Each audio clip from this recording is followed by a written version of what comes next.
Dans le cadre de la vidange du barrage du Mont-Cenis, EDF a réalisé un partenariat avec la FACIM pour effectuer des ateliers pédagogiques dans les écoles primaires de Haute-Maurienne. Ainsi, les élèves de Bonneval, Bessan, Lens-le-Villard, Bramant, Ossois et Avrieux ont pu assister à des ateliers dans le but de mieux comprendre les ouvrages hydrauliques de la région. C'est plus de 120 élèves qui ont participé à ces ateliers encadrés par des animateurs de la FACIM. On a décidé de monter ensemble des projets afin de sensibiliser mieux le jeune public à ce qu'est l'hydroélectricité, à comment ça fonctionne exactement, à ce qu'ils puissent mieux aussi décrypter toutes les infrastructures qui sont susceptibles de voir un peu partout dans le paysage. Et donc je suis partie sur l'idée de très simple, déjà savoir pourquoi il y a autant d'infrastructures liées à l'hydroélectricité en montagne, donc savoir étudier le réseau hydraulique en fait de la vallée, de la région, comprendre d'où vient l'eau, comment elle circule. Et puis après je suis partie sur l'idée d'un zoom plus précisément sur le barrage du Mont-Cenis.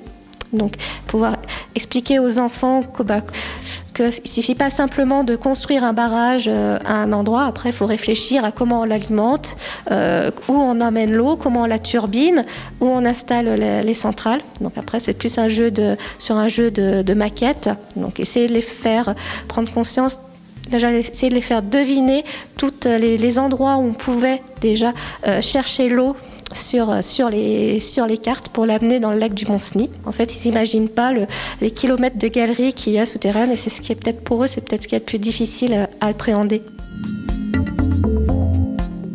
Une animation qui enchante également les professeurs des écoles. Il y a plusieurs intérêts par rapport à cette animation-là. Le premier, je trouve, c'est déjà que ça fait partie de leur environnement de proche, toutes ces installations liées à l'hydroélectricité. Dès que les enfants sont amenés à se promener, ils rencontrent des centrales, des barrages, etc. Donc comme ça leur permet de vraiment bien comprendre le fonctionnement de tous ces aménagements. De plus, le fait que cette intervention-là, ça leur a permis d'avoir des activités beaucoup plus ludiques, basées sur la manipulation, des observations concrètes, et ça permet toujours une meilleure appropriation des connaissances pour les enfants. De plus, il y a eu du travail de groupe, donc ça leur a permis aussi d'échanger, de proposer leurs idées, donc c'est aussi toujours plus riche.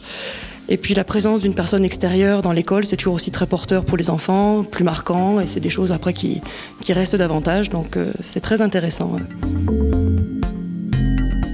Les élèves ont été attentifs et particulièrement volontaires lors des 6 modules proposés en classe. Il sert à faire de l'électricité pour l'Italie et la France. Il y a des conduites qui vont dans une usine pour faire tourner une turbine, et la turbine, elle fabrique de l'électricité. Pour clôturer cette animation pédagogique, Fabrice Roger, chef d'arrêt de la vidange du Mont-Cenis, a animé 2 séances de projection devant plusieurs de ses classes. Écoutez, on sort d'une opération un peu importante sur le Mont-Cenis. C'est une opération qu'on fait tous les 20 ans, voire même plus. Et ce qu'on souhaitait, c'était faire participer un peu le territoire à cette aventure.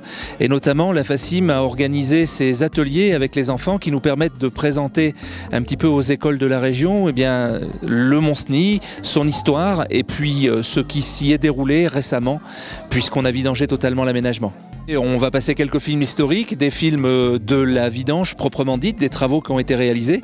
Et puis on aura, je l'espère, le temps d'une question-réponse pour pouvoir expliquer aux enfants un certain nombre de choses et puis répondre à leurs attentes et à leurs questions.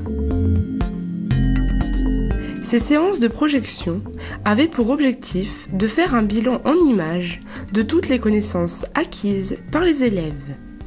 Plusieurs films ont été projetés sur la construction et la vidange du barrage.